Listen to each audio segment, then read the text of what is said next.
కళా జ్యువెలరీ మొట్టమొదటి factory outlet హనుమకొండలోనే అతిపెద్ద జ్యువెలరీ మార్ట్ డిసెంబర్ 14న గొప్ప ప్రారంభం. నమస్తే, మీరు చూస్తుంది సుమన్ టీవీ. నేను మీ కీర్తి. మనతో పాటు ఉన్నారు ప్రముఖ ఆస్ట్రాలజర్ బ్రహ్మశ్రీ నందిబట్ల శ్రీహరి శర్మ గురుగారు. నమస్తే గురుగారు.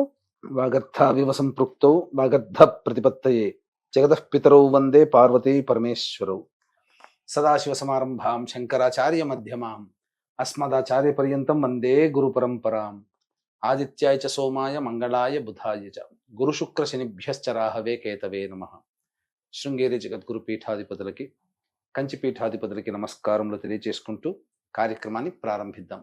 గురుగారు, దత్త జయంతి ఈ రోజున పిల్లలు బాగా చదువుకోవాలన్నా, లేకపోతే పిల్లలు బాగా మారం చేస్తున్నారండి, అసలు మాట వినట్లేదు అనుకున్న వాళ్ళకైనా, బాగా ఆర్థికంగా ఇబ్బందుల్లో ఉన్న వాళ్ళకి ఆ ఇబ్బందుల నుంచి బయటపడాలన్నా, లక్ష్మీ కటాక్షం కలగాలన్నా, అసలు ఆ గురుని కటాక్షం కలగాలంటే ఈ రోజున ఎలాంటి పరిహారాలు పాటించవచ్చు అంటారు?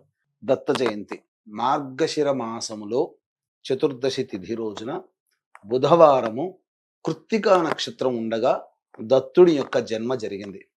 కాబట్టి లోకాచారముగా అనాదిగా వేల సంవత్సరాల నుంచి మార్గశిర పౌర్ణమిని దత్త జయంతిగా ఆరాధన చేసుకునే సాంప్రదాయం మనకుంది. కాబట్టి ఈ డిసెంబర్ 15వ తారీఖు రోజున దత్త జయంతి మనకున్నదమ్మా. ప్రధానంగా అంటే దత్తుడు జన్మించినటువంటి రోజున కాబట్టి ఆ రోజున చేయవలసినటువంటి పరిహారాలు ముఖ్యంగా పిల్లలు విద్యలో పైకి రావడం కోసం, అలాగే ఉద్యోగ ప్రాప్తి, ధన ప్రాప్తి, ఆర్థిక సమస్యల నివారణ కావడం కోసం, చేస్తున్నటువంటి పనులలో అనుకూలత కోసం, అలాగే వివాహము కావడం కోసం, ఇంకా చెప్పాలంటే చక్కటి సంతానాన్ని అనగా దత్తుని అనుగ్రహంతో సంతానం పొందితే ఆ సంతానం వల్ల ఆ యొక్క కుటుంబం అభివృద్ధిలోకి వస్తుందమ్మా. ఆ విధమైనటువంటిది. అలాగే మనిషికి ఎంత పని చేసినప్పటికీ కూడాను ఆ పని చేసిన తాలూకు ఫలితాన్ని అందరూ గుర్తించలేకపోతారు. అనగా ఏంటి, ఇక కష్టపడ్డా ఫలితం దక్కదన్నట్టు అంటారు కదా. అటువంటి ఎంత కష్టపడ్డా ఫలితం దక్కని వారి కోసం ఈ దత్త జయంతి రోజున కొన్ని పరిహారాలు మనం తెలియచేసుకుందామమ్మా. అసలు ముందుగా దత్తుని యొక్క పుట్టుక గురించి మనం తెలుసుకుంటే అద్భుతం అమ్మా. ఈ కథ విన్నా దత్తుని అనుగ్రహం సంపూర్ణంగా కలుగుతుంది. అందులో మీరు నవగ్రహాల గురించి విశ్లేషణ చేసినప్పుడు గురుబలానికి సంబంధించి ఎప్పుడు దత్తాత్రేయ స్వామి వారి పేరు ఎక్కువ శాతం తీసుకుంటూ ఉంటారు. అంటే ఈ రోజుని అంత విశేషంగా ఉపయోగించుకున్నామంటే మన జాతకం మెరుగుపడ్డట్టే. అందుకే ఇప్పుడు గురువు గారు చెప్పే కథ మాత్రం మనందరం వినాల్సిందే. దత్తాత్రేయ యొక్క పుట్టుక గురించి చూసుకున్నట్లయితే పూర్వము అనగా ఒకానొక యుగంలో అనగా సత్యయుగంలో విష్ణు భగవానుని వేణోళ్ల ఆరాధన చేసినటువంటి ఫలితంగా విష్ణు ప్రత్యక్షమవుతాడు నారదుడికి. నన్ను చాలా సంతోషపెట్టావు నారద, నీకేం వరం కావాలి కోరుకోనగా, నీలో ఉన్నటువంటి సత్వరూపాన్ని నేను చూడాలనుకుంటున్నాను స్వామి అని చెప్పగా, భూలోకంలో నీకు అది సిద్ధిస్తుంది, వెళ్ళు అని అంటాడు. అలా భూలోకంలోకి రాగానే అనేక ఆశ్రమాలు తిరుగుతుంటాడు. అత్రి మహాముని ఆశ్రమానికి వెళతాడు. ఆ సమయంలో అత్రి మహాముల వారు ఉండరు, కానీ వారి భార్య అనసూయాదేవి మాత్రం ఉంటుంది. రాగానే మునీశ్వరుడు వచ్చాడని చెప్పి అతిథి సత్కారాలు చక్కగా చేసి భోజన తాంబూలాదులు ఇచ్చి సంతృప్తి చెంది ఆ నారదుల వారిని పంపిస్తుంది. ఈ విధమైనటువంటి సంతోషం పొందినటువంటి నారదుల వారు వైకుంఠానికి వెళ్ళి లక్ష్మీ అమ్మవారు ఉండగానే విష్ణు దగ్గర ఆ యొక్క అత్రి మహాముని భార్య అయినటువంటి అనసూయాదేవి గొప్పతనం గురించి చెప్తున్నారు. సహజంగా ఎలా ఉంటుందమ్మా, ఆడవాళ్ల ముందర ఇంకొక ఆడవాళ్ళని పొగిడితే ఊరుకుంటారా? అసూయ ఉంటుంది. అలాగే లక్ష్మీ అమ్మవారికి కూడా అసూయ కలిగింది. అయితే నా భర్తను పంపిస్తాను, ఆమె ఏటి పాతివ్రత్యం నేను కూడా చూస్తాను అని చెప్తుంది.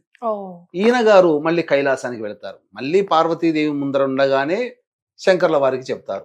అప్పుడు పార్వతీదేవి కూడా అసూయ పడుతుంది, నా భర్తను పంపిస్తాను, ఆమె పాతివ్రత్యం ఎటువంటిదో చూస్తాను అని.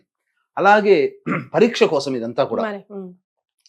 సావిత్రి ముందుగానే బ్రహ్మలోకంలో బ్రహ్మతోని ఈ విధంగా చెప్పగలరు. సావిత్రి కూడా నా భర్తని పరీక్షించమని పంపిస్తాను అని చెప్పి ముగ్గురు కూడా కలగలిపినట్టుగా ఒకే మాట మీద ఉంటారు. తర్వాత ఈ బ్రహ్మ విష్ణు మహేశ్వరులు వీరిని పరీక్షింపదలిచి వారి ఆశ్రమానికి వెళతారు.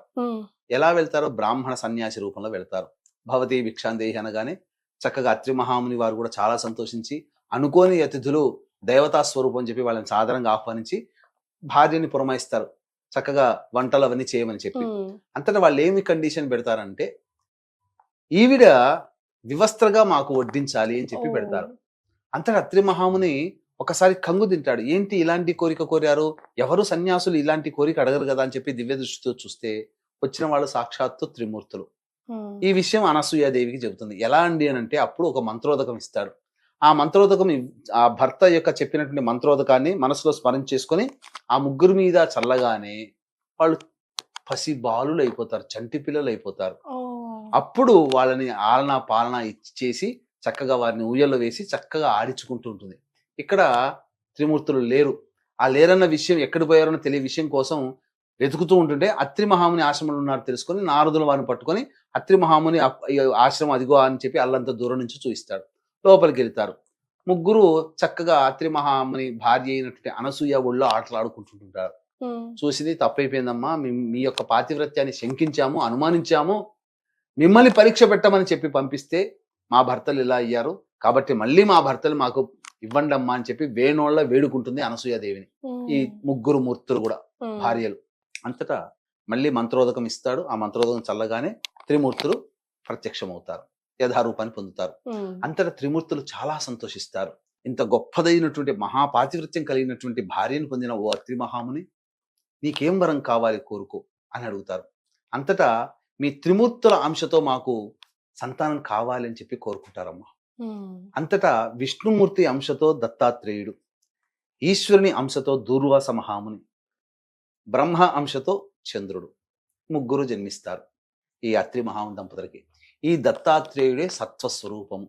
కాబట్టి ఈ దత్తాత్రేయుని యొక్క జన్మ వృత్తాంతం ఇదమ్మా. ఈ దత్తాత్రేయుని యొక్క రోజున ఎవరైతే దత్తుని ఆరాధన చేస్తారో, దత్తుని తలుచుకుంటారో సంపూర్ణమైనటువంటి అనుగ్రహం కలుగుతుంది. కానీ చాలా మంది తెలిసి తెలియక దత్తుడి రూపాన్ని కొలవాల్సింది పోయి దత్తుడి రూపంలో నకిలీలను కొలుచుకుంటూ మానవ రూపాన్ని ధరించి వాళ్ళని దేవుళ్ళని చేసేసి వాళ్ళని కొలుచుకుంటూ హారతులు పూజలు చేస్తున్నారమ్మా. మానవ రూపం ధరించినటువంటి ఏ వ్యక్తి అయినా కానీ, మలమూత్రాదులు విసర్జించే ఏ వ్యక్తి అయినా కానీ దైవ పూజకి అర్హుడు కాడు. గుర్తుపెట్టుకోండి, దైవాంశ సంభూతులు మాత్రమే దైవ పూజలకి అర్హులు. కాబట్టి ఒక గురువుగా భావించాలి తప్ప గురువుని మించిన దైవంలా మనం చేస్తున్నదే మహా అపరాధముగా చెప్పవచ్చు.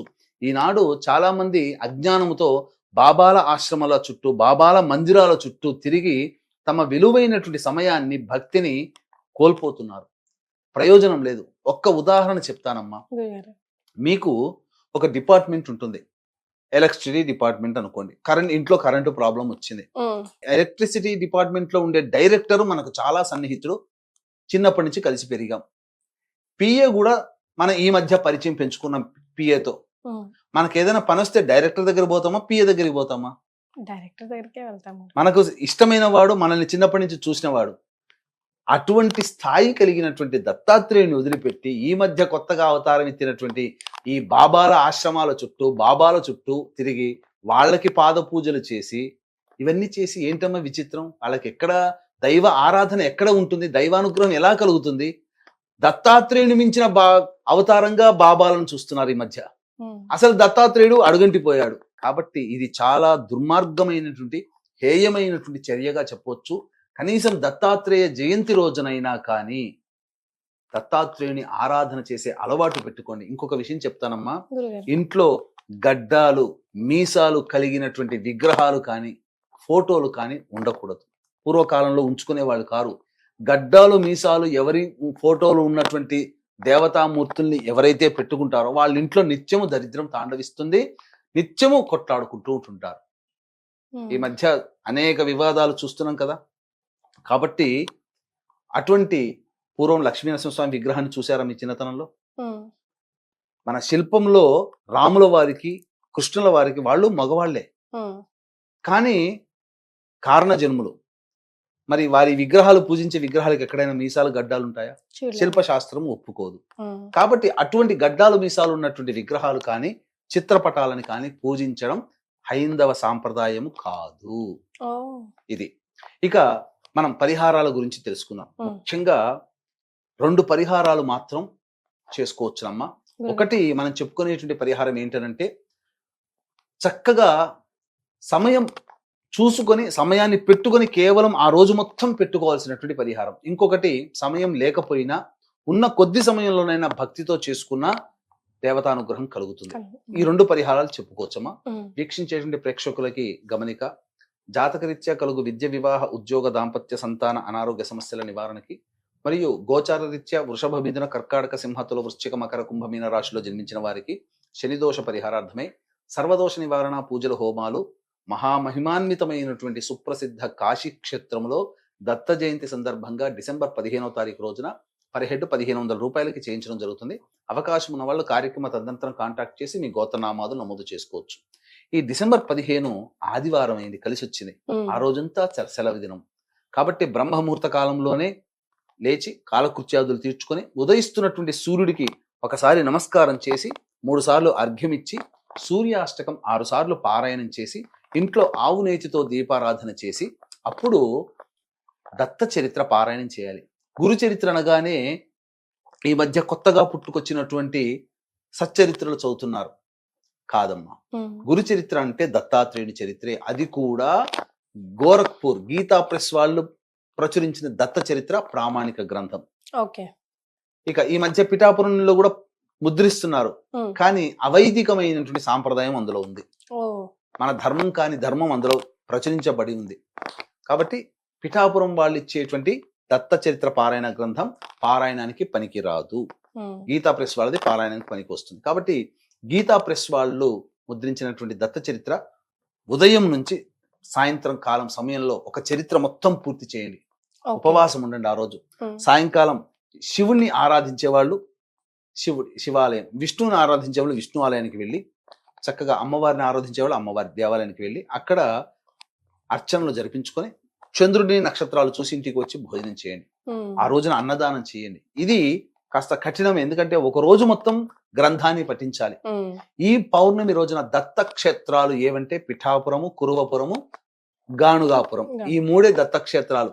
కానీ ఈ దత్తక్షేత్రం కాని క్షేత్రాలు ఇప్పుడు కొత్తగా తెలిసి వచ్చాయి. ఈ మధ్య కాలంలో ఈ 30-40 సంవత్సరాల్లో అభివృద్ధి అయిపోయాయి. కాబట్టి అవి దత్తక్షేత్రాలు కాదు. ఇక గమనించుకుంటే 2వ పరిహారం అతి సులువుగా ఉంటుంది.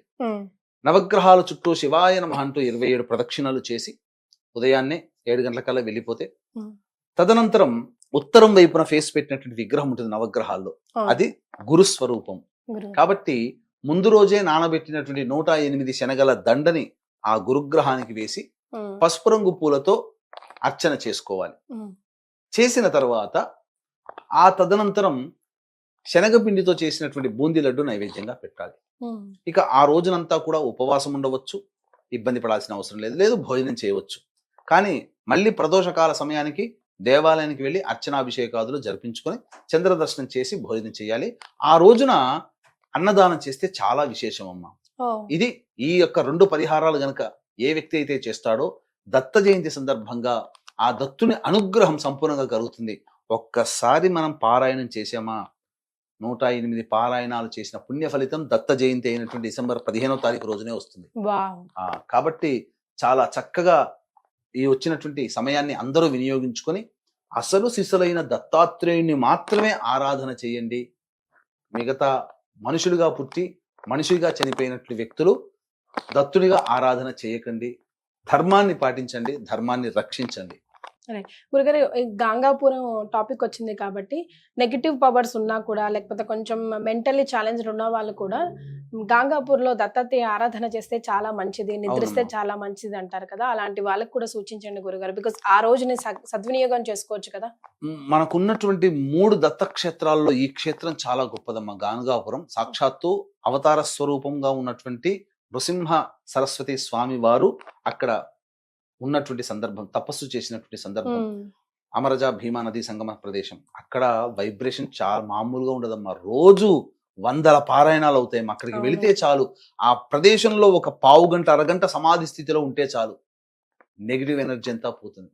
గురుడు అంటే సామాన్యమైనటువంటి వాడమ్మా. నవగ్రహాల గురువు చాలా నిరాడంబరంగా ఉంటాడు. అందుకనే గురుక్షేత్రాలు ఎప్పుడు కూడా నిరాడంబరంగా ఉంటాయి. ఇదొక్కటే సూచన. గురుక్షేత్రాలు, దత్తక్షేత్రాలు ఎప్పుడూ నిరాడంబరంగా ఉంటాయి. అంతే తప్ప ఈ యొక్క హడావిడి చేసేటువంటి తత్వము గురుక్షేత్రాలకి ఉండదు. అది గురుక్షేత్రము కానే కాదు. దైవక్షేత్రం ఎప్పుడు సముద్ర తీరమున నదీ తీరమున ఉంటాయి. ఉమ్, ఇప్పుడు దత్తక్షేత్రాలని చెప్పి ఈ 3 కూడా నదీ తీరం దగ్గర ఉన్నాయి. మా పిఠాపురం కానీ, కురువపురం కానీ, గానగాపురం కానీ. ఉమ్, మరి మిగతా క్షేత్రాల్లో దత్తక్షేత్రాలని చెప్పుకొని పోయి అక్కడ బిజినెస్లు చేయడానికి పోతున్నారు. అక్కడ ఏ నదీ తీరం ఉంది, ఏ సంగమం ఉంది, మట్టి నేల తప్ప ఏమీ లేదు. మరి కాబట్టి అటువంటి దత్తాత్రేయుని ఆరాధన మాత్రమే మనం చేయాలి తప్ప నకిలీగా మనం చేయకూడదని తెలుసుకోండి.